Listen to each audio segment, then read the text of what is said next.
নেক আমল যদি কইরা যাইতে পারো, এই জিন্দেগির মাধ্যমে সুন্দর যদি কিছু নেক আমল করতে পাবা, ওই নেক আমলগুলোর উসিলায় আসল স্থায়ী হায়াতের জিন্দেগি মৃত্যুর পর আবার তোমার জন্য আল্লাহ তাআলা নতুন হায়াত দিবে।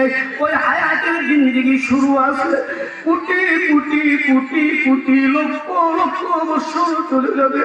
ওই হায়াতের জিন্দেগি কোনোদিন শেষ হবে না। ওই হলো আসল হায়াতের জিন্দেগি। ওই হায়াতের জিন্দেগি শুরু আছে, শেষ মারা নাই। কোটি কোটি মিলিয়ন মিলিয়ন বছর চলে যাবে। ওই হায়াতের জিন্দেগি আসল স্থায়ী হায়াতের জিন্দেগি।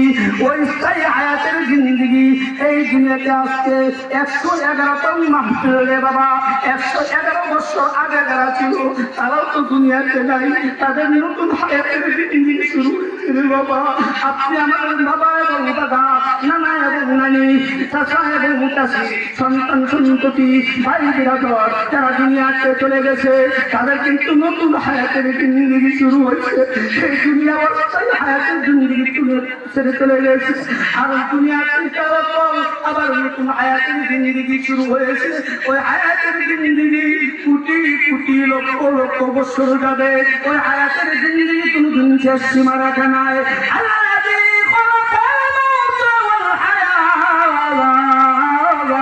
মৃত্যুর পর আবার হায়াতের জিন্দেগি। ওই হায়াতের জিন্দেগির জন্য কি করবা রে বাবা, কি নিয়ে যাইবা? ওই হায়াতের জিন্দেগির জন্য একটা হলো শান্তি, আর একটা হলো অশান্তি, একটা হলো জান্নাত আর একটা হলো জাহান্নাম।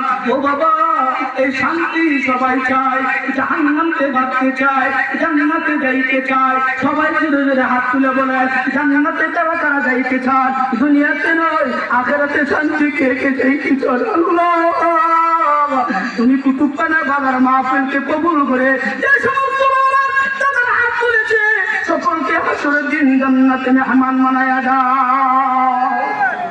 সবাই বলেন আমিন।